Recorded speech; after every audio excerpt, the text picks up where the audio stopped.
Welcome back to the Tank Me Later podcast. This is episode 20, and it is kind of the dead period for fantasy basketball. Where we had the draft, we had Summer League about a month ago, and now we have 2 months until the NBA season comes back. The schedule just released. I think by the time this comes out, it'll have been last week. So everybody has an idea of when games are. But there's not much else to kind of talk about. So we're just going through drafts right now. Kind of at this point, a lot of mock drafts starting up. Dynasty startups have also kind of been happening over the past month. And for this episode, Rhett Bauer of Sports Ethos and the Punt Intended podcast is joining me because we both started 30 team dynasties this summer, and we were both in each other's leagues. So that gives us a great opportunity to kind of look at two 30 team dynasty startups and the guys we took, where we took them, and what we like about them. But before we get into all that, Rhett, how are you doing? I'm doing great now that all these drafts are over with. It is a drag going through multiple 30-team drafts at the same time because somehow I was close to the turn on both of them. And so there would be like 4 days that I wouldn't pick. And then there would be a day where I'd wake up and I'd have 15 minutes on both clocks to pick a pick. And so all of that's over with. We can actually get a look of our teams, get some trade discussions going, and try to fill this dead space in the season, like you said. You mentioned trade discussions. We will get into that because you have already made a pretty big trade, but we're going to save that for the end because it's the fun stuff. But it's kind of funny you mentioned being on the flip side because I think in your league, I picked 27th and you picked first. And then in Yep. my league, I picked second and you picked 25th. So we're both kind of on the flip side, Yep. getting different looks from that. I know the drafts ended up turning out being pretty different in how guys were drafted and how early they were drafted. But we're going to go ahead. I'm going to pull this up if you're watching on video. These are our current teams. I don't think I've made a trade in this league. I don't think you have either. This is just kind of our current roster. Maybe you did. I did. Yep. So you guys looking at the screen, I have Ben Simmons, John Collins, and Taylor Hendricks on the roster right now, but I traded Jalen Green, Quentin Grimes, and B-Ball Paul for those three.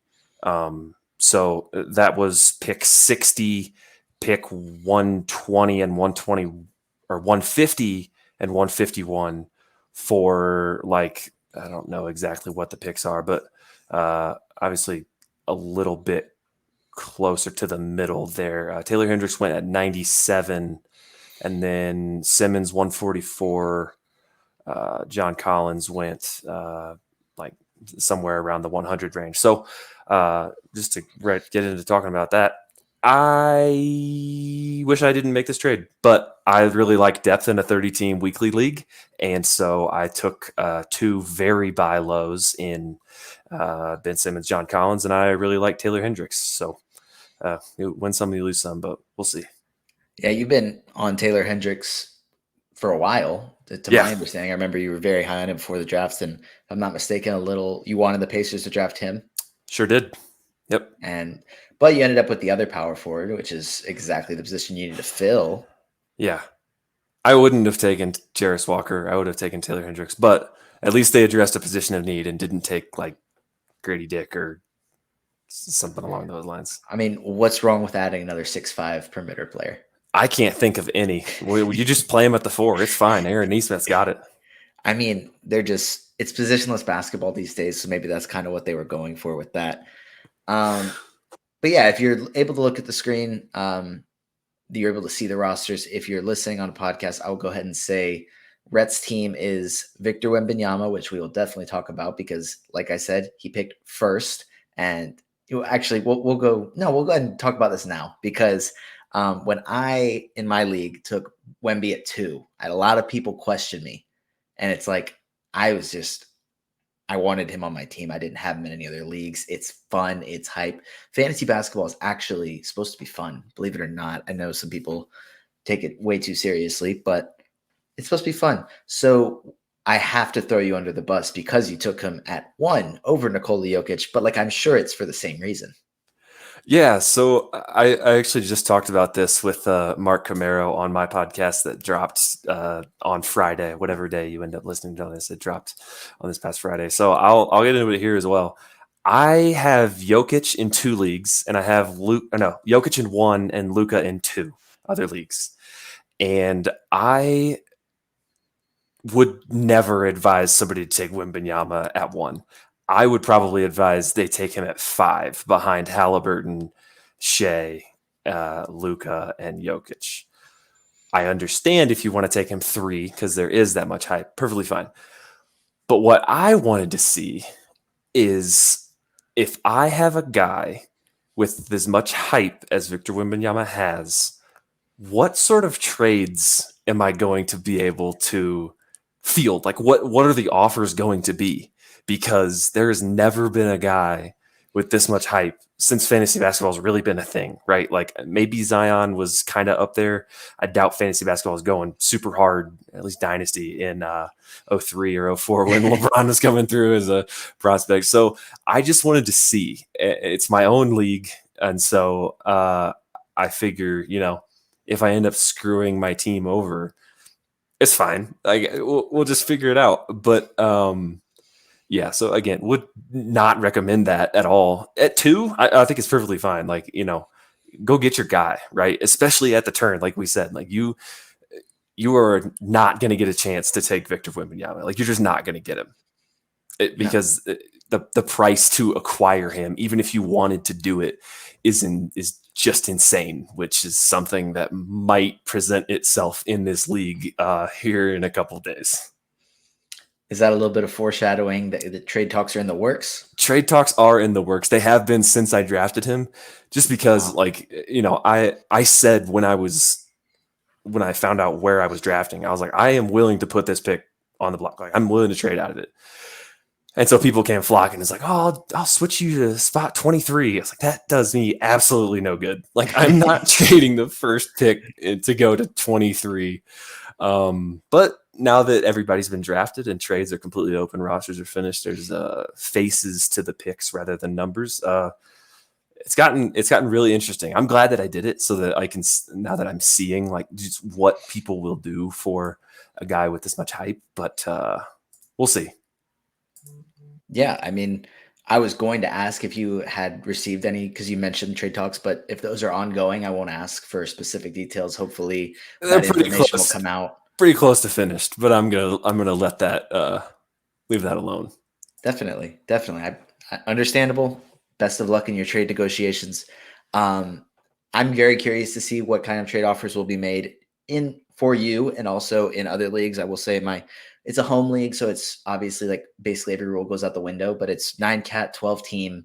The guy who had the number 1 pick, I offered him 8 first-round picks.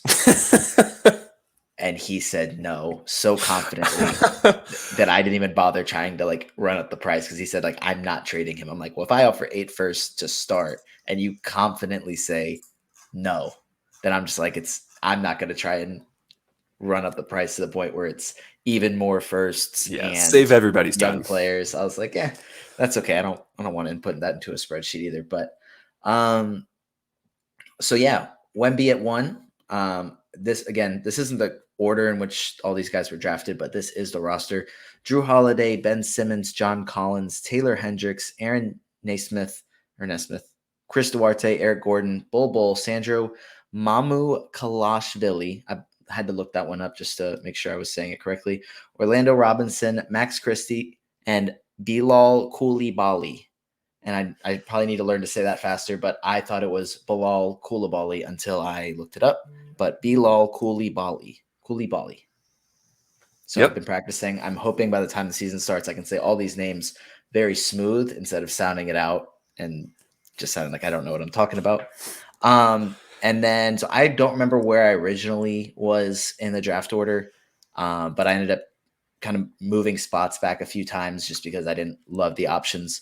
I ended up with Lauri Markkanen, Walker Kessler, Mark Williams, AJ Griffin, Grady Dick, Jet Howard, Harrison Barnes, Bojan Bogdanovic, Chris Murray, Chris Boucher, Mason Plumlee, Lester Quinones, and Kennedy Chandler.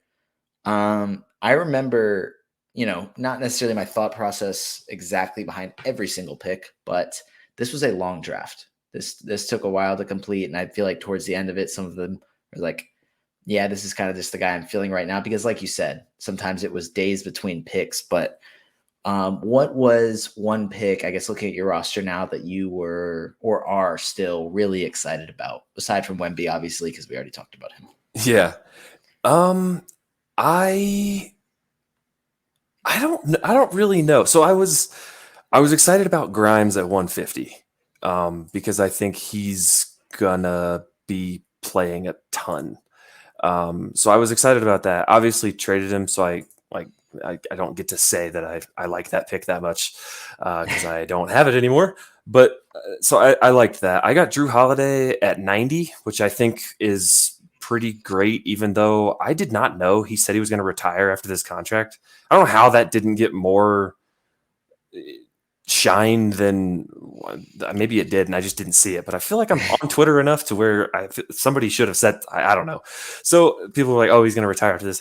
He's still like a top 50 player pretty easily, and assists, steals, decent percentages are hard to come by. So I like that, even if it does come out that he's going to retire in 2 years. That'll be rough. But and then I think, yeah, I mean, Neesmith, I like Neesmith. I think he's a starting-ish caliber wing. Like, I think he's very firmly in like the top 7 of a good team's rotation. He just does a bunch of stuff to stay on the floor, and I think he can get to an efficient enough fantasy game to offset the lowish volume that he'll have with not really getting very many assists. So I like him. Duarte is a flyer. Eric Gordon was the last pick, Mr.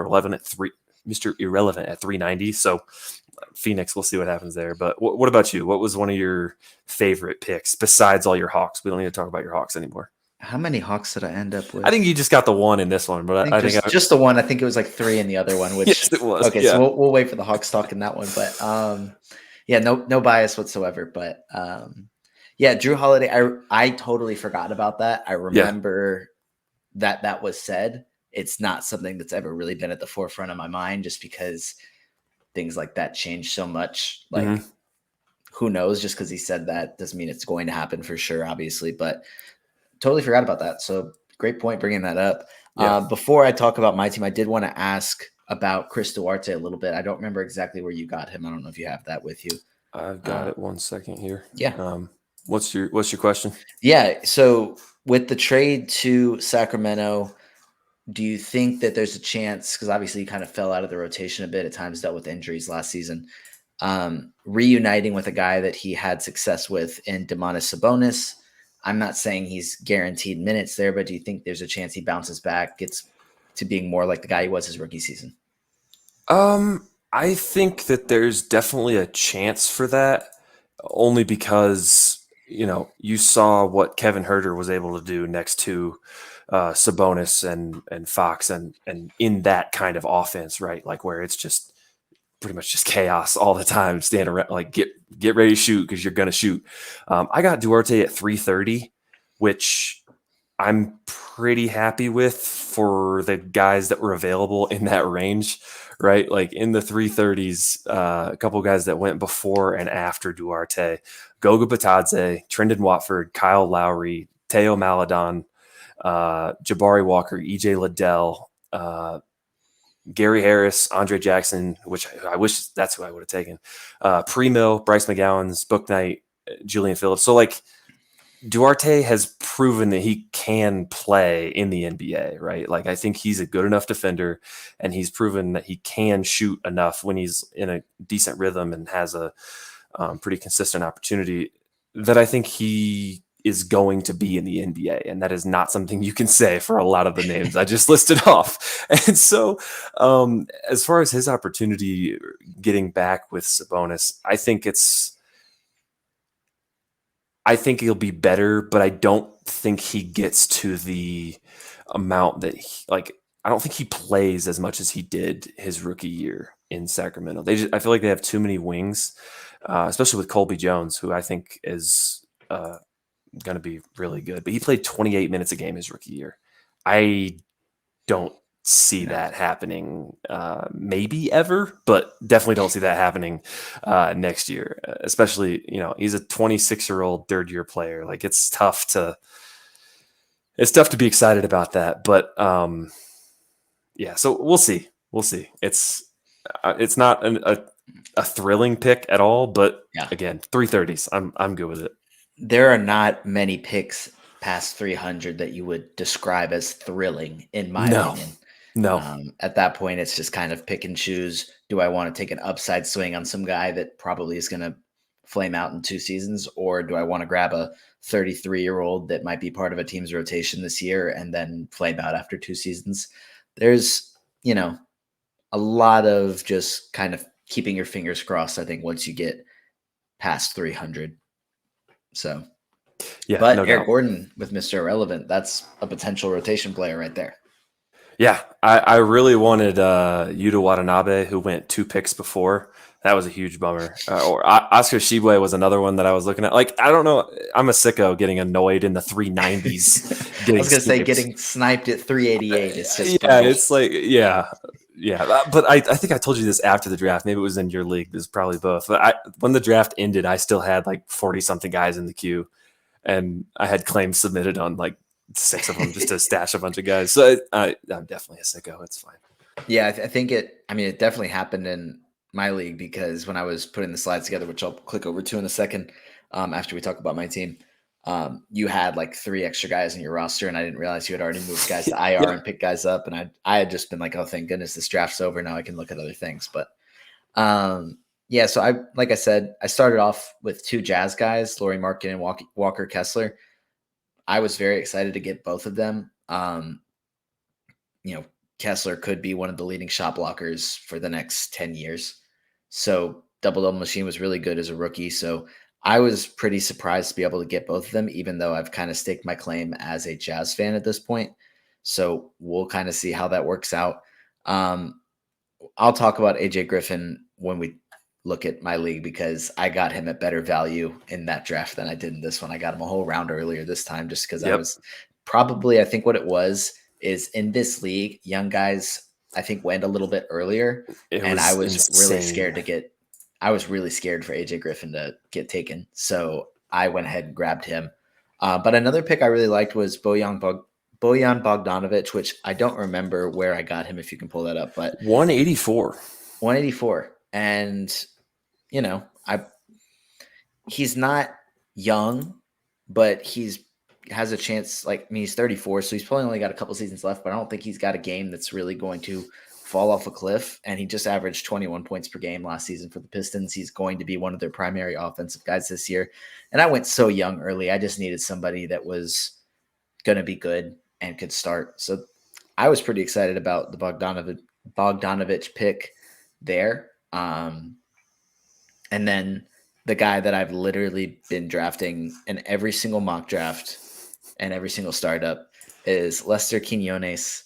And it is simply because there was a little bit of film in him in Summer League. People said, hey, he kind of plays like Jordan Poole. Yep. And they just traded Jordan Poole, and he's also undrafted and spent last year in the G League. And I'm like, maybe they strike gold once again. Maybe. That And was then if Ryan that's the Rollins case, for me last year. Yeah, Jordan Poole 2.0. But yeah, Quinones. they're I going like to it. just keep making Jordan Poole clones, and we're just going to keep drafting them. There's And not going to be getting another, with them but too. yeah, like why isn't this guy averaging 24 points per game yet? I don't know. This year's coming up. Oh man. Yeah. Yeah. So that was your 30 team dynasty league. Our rosters from that, obviously, when you're making 390 picks, we could go way, way, way, way more in depth. But for time's sake, this was our roster. One thing, real quick. Yeah, please. You said you were surprised to get Walker Kessler. You took him at 34. Yeah. I am not surprised at all that you got him at 34. Really? I think you could have gotten him. I mean, obviously you couldn't have. You were at the turn. You don't have a choice other than to go get him. But what about Kessler makes you psyched to get him at 34? Because I don't see him getting better at the categories he's bad at, right? Like I just don't see that very much, but maybe you do. So I'm curious why him at 34? No, that's fair. I think I definitely fall victim a little bit to fantasy value and how scarce blocks are. just having a guy that is going to be a shot blocker and then being able to pair Yeah. him with Mark Williams. I felt really good about that. But I also think that, I don't have Walker Kessler's numbers up right in front of me, but I think he finished 24th in 9-cat over the final 2 months of the season. And I just personally, I have him as, I think I'm working on new Dynasty rankings right now, but I have him at 28.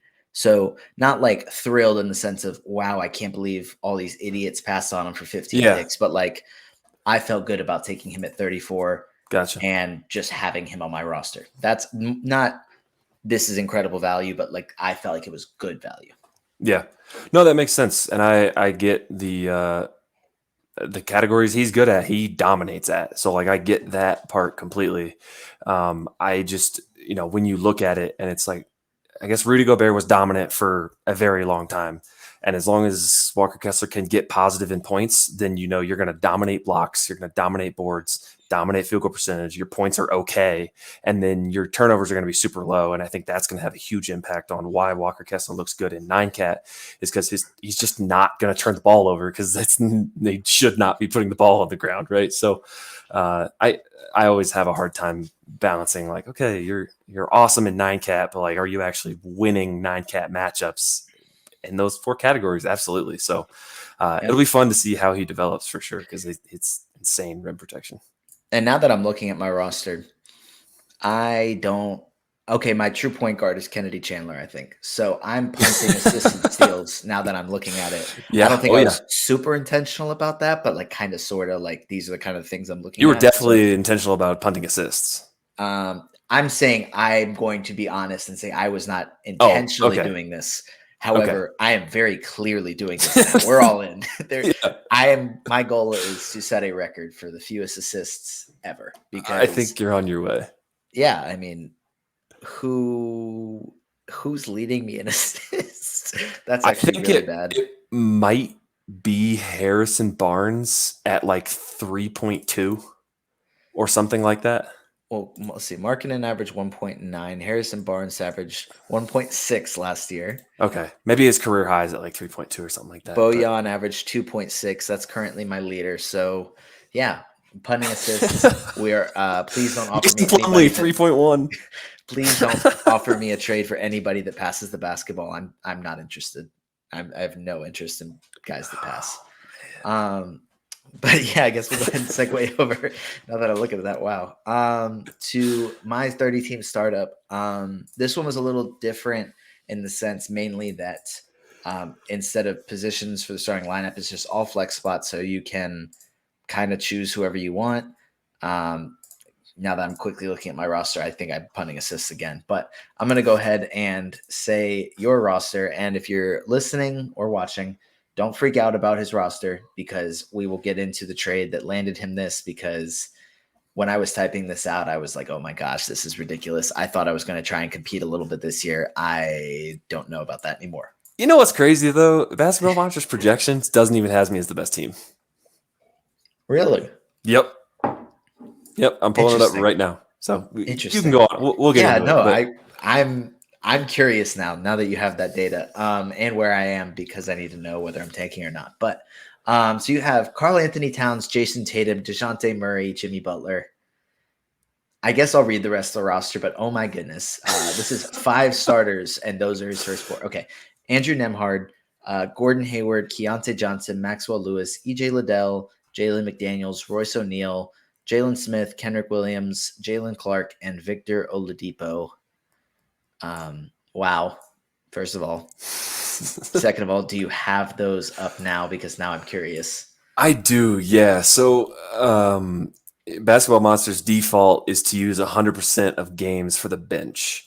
And if I'm not, this is a weekly league, right? Mm-hmm. Okay, so using 100% of the bench in a 5-starter weekly league is just not great. And that's why you heard my roster get way young and way flyer-y there towards the end. So if you use 100% of the bench, I'm actually 6th in the league. And you are 5th from the bottom.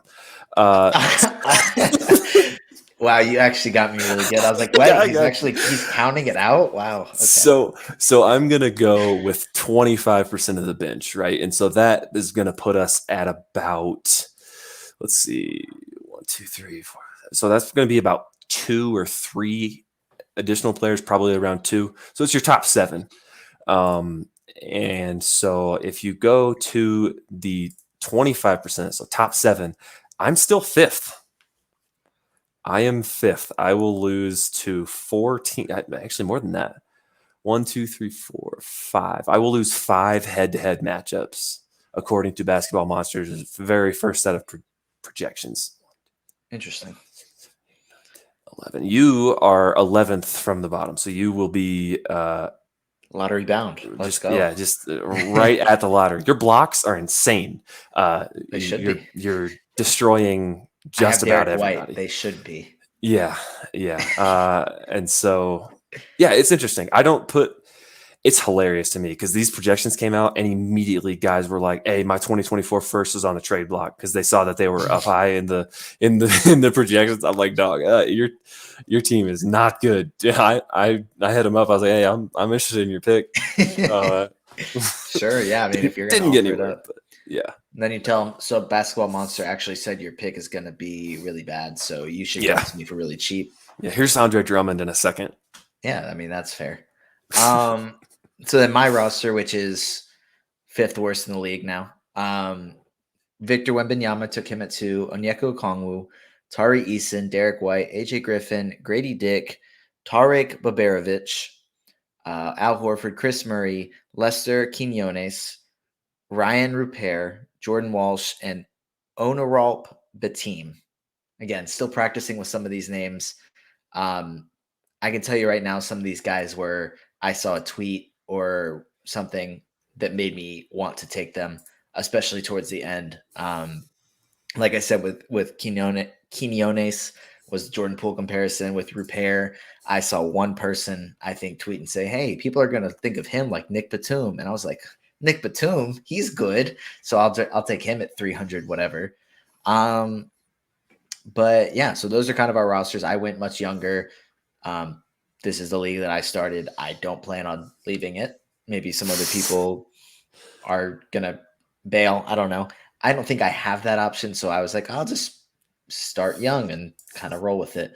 I know we'll talk about your Jason Tatum trade, but was there some other picks that you liked from this draft?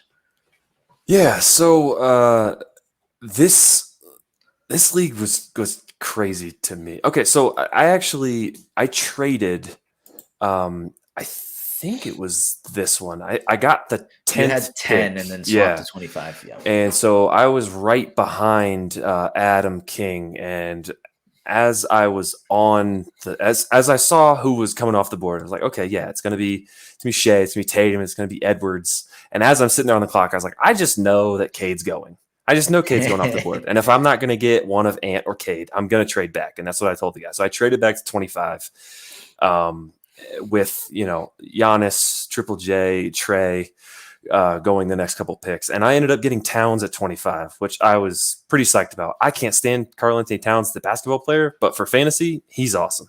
Even next to Gobert is a little bit less awesome, but I don't think that pairing is it's going to last much beyond this season. Mm-hmm. So going through a couple of these other guys. I got Jeremy Sohan at 115 and Dyson Daniels at 126. And those are just like 30 spot values in like most startup drafts, I would say. For sure 20, but I was very excited to get both of those guys. I'm extremely high on both of them. And so I was pretty psyched about that value. I didn't love that I took 4 straight guys that were negatives in threes because I started with Cat and then I took DeJounte at 36, which was probably a mistake. But when you have a guy, you got to get the guy. And then I took Jimmy, Sohan, and Daniels, which is like hits a combined single 3 a game. So I spent the rest of the draft kind of trying to adjust for that. I took Lonzo at 186, which was early, but with 5 starters, I was perfectly fine, for my 7th pick taking a guy that I could just stash on IR. If he hits, he hits. If he doesn't, it's pick 186. I'm not worried about it. And so beyond that, Hayward at 246 is kind of the same kind of deal, right? Obviously he's healthy, but it's not if, but when. He will no longer be healthy for a decent stretch. And then the rest of my draft was mostly just flyers like Max Lewis at 295 and EJ Liddell at 355. So I'm not like thrilled with any of them, but Jalen Clark, another guy I took specifically at the end of the draft so I could stash him on IR and use some of those claims that you talked about to go out and get guys like Kendrick Williams, Oladipo, and I think that's it. Keontae Johnson, that's the other one.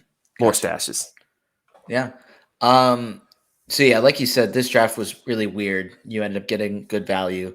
Do you think, or I guess I'll just ask if it impacted you, did having all flex as a starting lineup impact the way you drafted much or at all or a lot? I thought it would a lot more than it did. I don't know. So if I could go back and do it again, I would not have tried to compensate for Cat's assists with my second pick with DeJounte.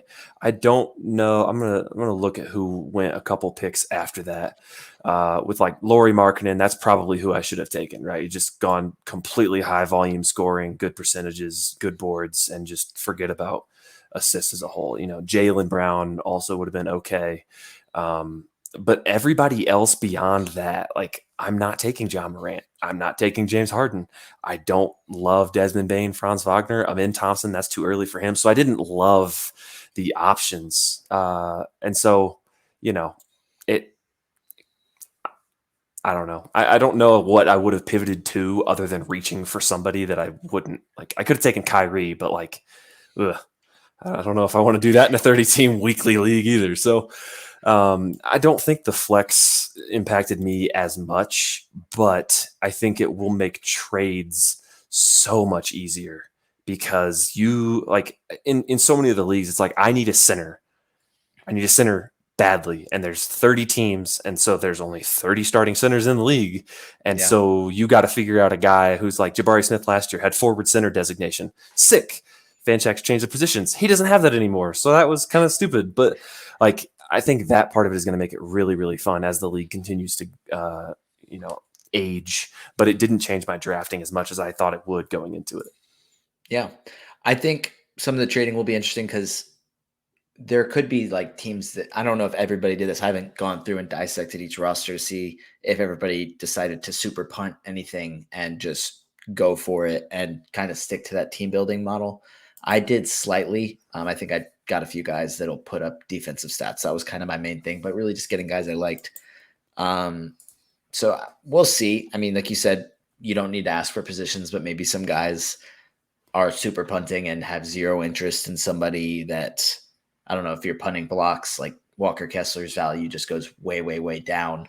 And because they don't necessarily need a center, maybe holds some value. So we'll see about, trades like that and how that kind of looks. I don't know. I mean, you haven't had an issue trading so far. But it also, team directions were also interesting. I keep bringing this up every time I think I've done 2 podcasts with Adam King about this startup. And I don't know if you've listened to any or looked at the draft, but there was a team that went first 3 picks, Steph Curry at 14, LeBron at 47, Paul George at 77. And then I think they went Cam Johnson at 104. But those first 3 picks were very much almost had me scared. Like, I'm going to try and win this league and then leave and just take my money. So hopefully they don't do that. But that was a pretty interesting strategy to me. Yeah, as we were going through it, taking LeBron that early at 47 is that's just too early for me. But then you look at that stretch of players, and I don't really like any of them that much either, right? Like, you could have taken Porzingis, but that's a risk. He's in Boston now. I don't know what that's going to be like. OG Anunoby, that doesn't really help with Steph that much as far as volume goes. Maxey, Brunson, okay, maybe. Ingram, maybe. There's not going to be a guy other than, you could probably get down to like the Fred VanVleets if you really wanted to. that's going to contribute as much as LeBron will. And I would imagine, looking at the way the draft shook out, Kyrie Irving went 46, and this guy picked at 47. I have a very strong suspicion that if Kyrie Irving was there, that is who he would have taken. But, you know, if you want to go for it, you go for it. That is a strategy. If you go for it and leave a league, though, you're going to make a list for me. And that's like, I have a list. It's growing, and I hate that it's growing because it seems like there's so many people that are just in it. They want to play Dynasty so they can trade all their future firsts and then leave when they win, and then leave it for somebody else to deal with, to rebuild. And I can't stand that. But I hope that's not the case here. That's too, not like what you're said. doing. No, it is not. Doing. It's not what I'm doing. No. Okay, just so now I have it in video evidence, just in case you try to put. No, I'm just kidding. So I mentioned my roster. I mean, my favorite pick is AJ Griffin. But I know I got him in both leagues. I got him at 149 in this one. Was planning, and I mentioned this before, was planning to get Zach Collins at 152, and then he went 150, which really hurt because I did not want to get sniped on Zach Collins at 150. But love AJ Griffin. He's going to fit in and be a really good starter, at least in the league for a long time. Fits in really well next to Trae Young. Good floor spacer, can handle the ball. I'm very happy. Like that's the Walker Kessler was good value there. I am ecstatic to get AJ Griffin at 149.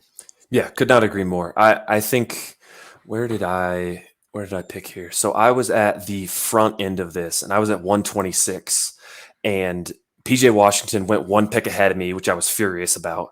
But AJ Griffin was the other guy in my queue there. Like, it was between Dyson and AJ Griffin. I think Dyson's fantasy game is fair. Just it could, not a guarantee, it could end up being fantastic. And because I was looking for those out of position assists, and because it's a flex, I was like, you know what? I'm just going to send it and take the young gun. But I actually just traded for AJ Griffin in a 30-team salary league run by the Sports Business Classroom guys. And I was thrilled to get him in a salary league because they do it 13 cat. So it's like free throw percentage, 2-point percentage, 3-point percentage, true shooting, and then something else. So it's like all about efficiency and like threes, and there's weighted on there. And so I was like, AJ Griffin, got it. And I'm very, very happy to get him. Yeah. The other guys I liked, I'm not going to go into detail about because I have taken every opportunity this summer to talk about Derek White and Onyeka Okongwu. So I'm not going to go into detail, but we'll go ahead. Do you think Okongwu starts by the end of the year? You think Capella's gone this season? You might have already talked about this, so I'm sorry if you have. Yeah, no, like I have no problem talking about it more now that you asked. I think there's a really good chance Clint Capella gets traded. I also, this is entirely theoretical. I don't have sources and I haven't read anybody say this. I think there's a chance that Okongwu just becomes the starter and Clint Capella sticks around off the bench. And I think it's still a minute split, but Okongwu is the starter. And, you know, maybe it doesn't happen. Maybe it does. I would like to see it because I think Clint Capella is at a point where he's still really valuable, but I'd like to see Okongwu's upside in playing him 28 to 30 minutes a game and seeing Capella come in and play 18 to 20 minutes and still be able to grab like 10 rebounds because a lot of his issues have been at times, not always, injuries and conditioning, to where you look at his box score for Capella and he's played 34 minutes and grabbed 15 rebounds, but then the next game he plays 22 minutes and still has grabbed like 13 rebounds. So it's like, if you're able to just get returns on him. Exactly. Just get Capella in spurts and he's still really good defensively and a good rebounder, good pick and roll threat. I'd like to see him backing up Okongwu because his contract also isn't bad. Yeah, no, I think that's I think that should be how it ends up going because, you know, for teams like the Hawks, like, I think they think they're good, right? Like they made the DeJounte Murray trade thinking that they're good. Like they want to be good. They want to make strides. But once you get to a certain point in your roster construction and your asset pool, you have to look internal. And one of the fastest ways for the Hawks to get better is to take Clint Capella and just internally create a better starting center. and that it could be Onyeka Okongwu. Kind of the same thing right with there. AJ Griffin, right? Like when you get to a certain point, it's like, okay, we can't really go out and get that much talent, but let's see what our talent in-house can do. And I think that this is the season that the Hawks with Quinn Snyder, I think he'll really lean into that, because I think they'll realize, like, as they're tinkering with things, like, all right, we know what Clint Capella is, right? Like, we know what Bogdanovich is for the 33 games he's healthy. You gotta figure out what else is going to go on, right? Yeah. It's just hilarious to me because I remember writing for a website called the Fantasy Unicorns. Shout out Nice. Fantasy Unicorns. In 2020, after Onyeka Okongwu was drafted, that people asked for hot takes, and I don't remember what mine was. I should pull it up. I'm not going to. But there was a hot take in there that was Onyeka Okongwu would end the season starting for the Hawks. And so now here we are 3 years later, and it's the same conversation with the same center And that it's he's happened backing every up. season. Exactly. I think you make a good point. They need to look internally. They've done a good job of kind of being patient in the draft, waiting for guys to fall in value. Like Jalen Johnson preseason, I think was supposed to go 6th. They ended up getting him at 20.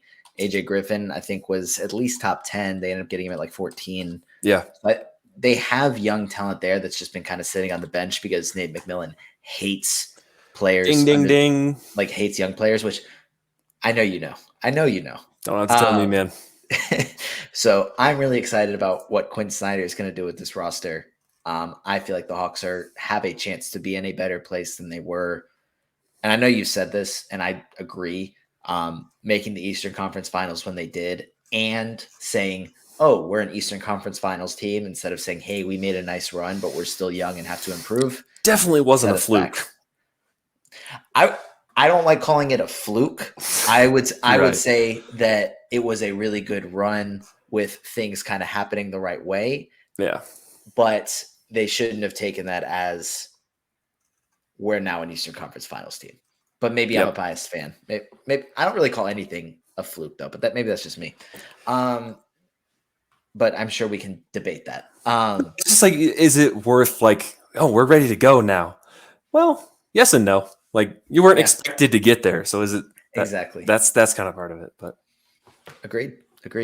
But we'll wrap this up by talking about this trade. So you are the Noblesville Mad Ants.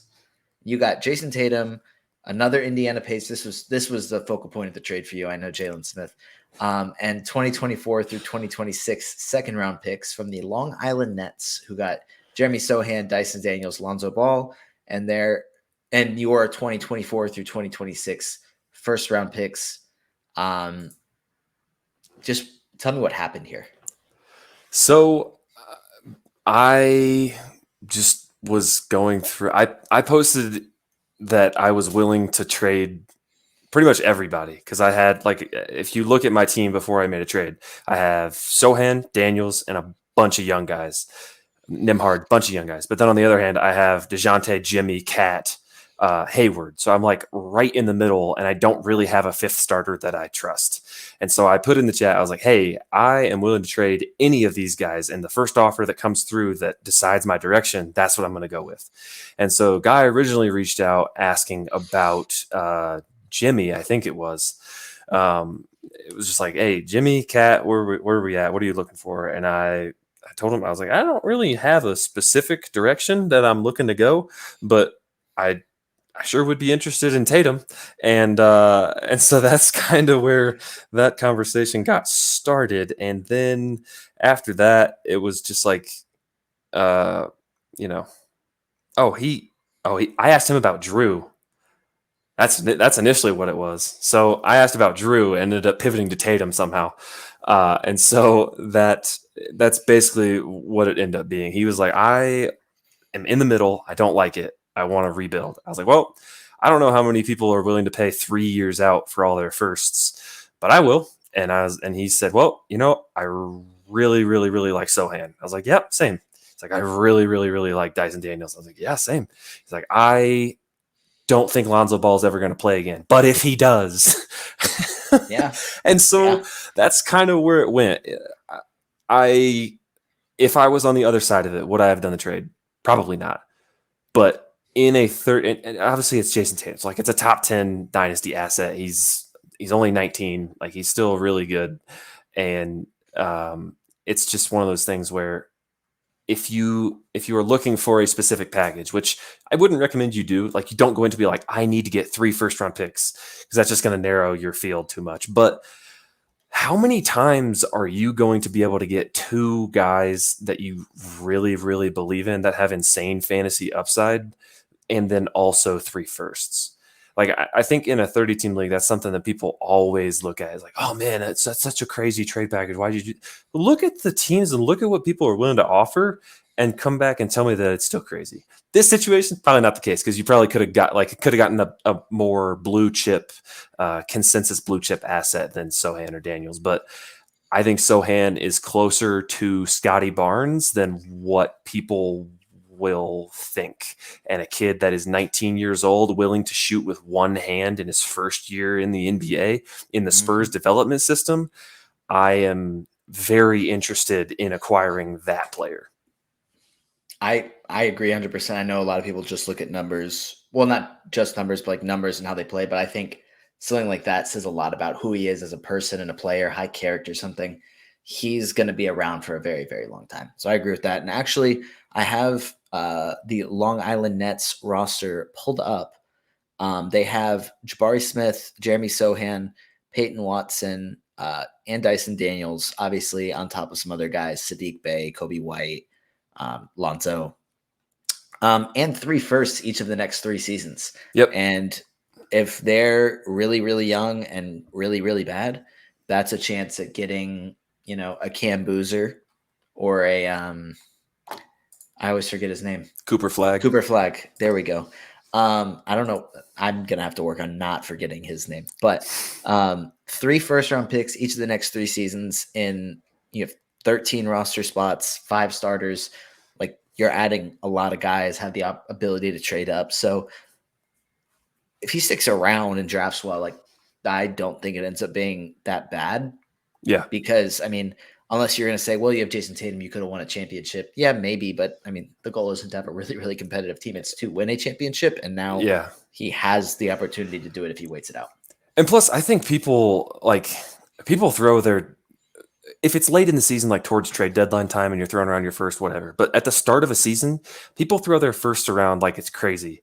And I don't think people have played in a lot of 30-team leagues with the way they throw their firsts around, because I had a team with Luka Doncic, Anthony Davis, Brooke Lopez, Mitch Robinson, Ben Simmons, and like Chris Duarte, Andre Drummond when he was still playing, a bunch of guys. And I was lotto. And that pick jumped up to 4.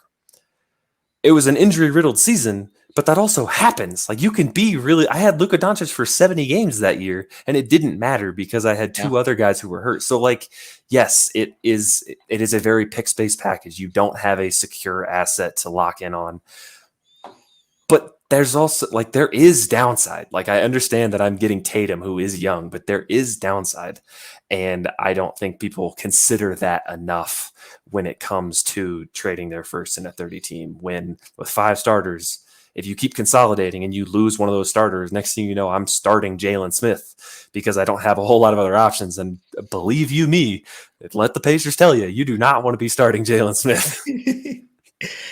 Yeah, that would probably be detrimental to your season. That's just kind of the way it works out. Oh, but it was for about 15 games last year. And then it changed really quickly. Yeah.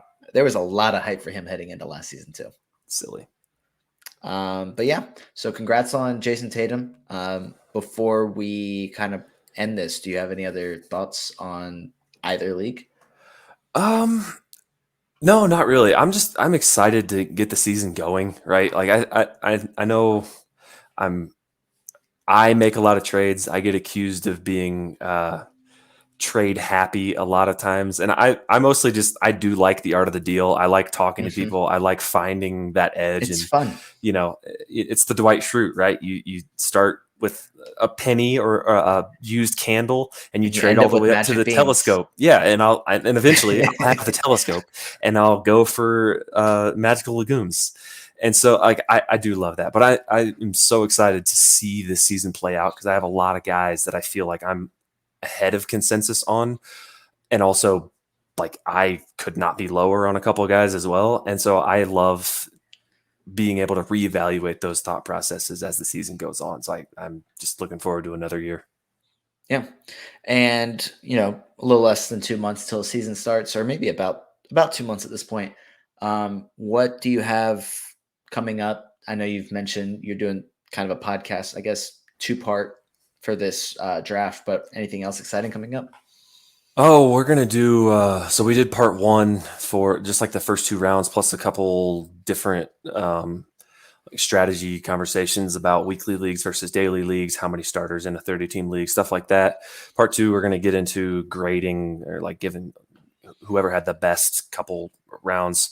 We're gonna grade everybody in our 30-team draft grade, which is gonna be Fun. it's such a pain. I wish I said I wish I didn't say I would do it because it is so much work to go through 30 teams and like try to get into their mindset and what they were trying to do. So gonna be doing that. Pun intended is gonna keep going. I'll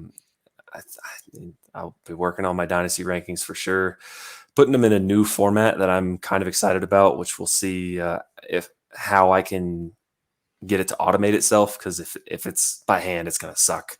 Yeah. But if I can get it to kind of make a little bit more sense, then I'm looking forward to doing that. But yeah, nothing crazy at the moment. Just trying to get as much stuff out there as I can while in the middle of life. Definitely. I mean, that's the goal. But yeah, so plenty of content coming out from a lot of different sources. You've heard about Rhett's, and then also definitely stay tuned for more episodes of this podcast. But that's going to do it for this episode. Rhett, thank you for joining me. For sure. Thanks for having me.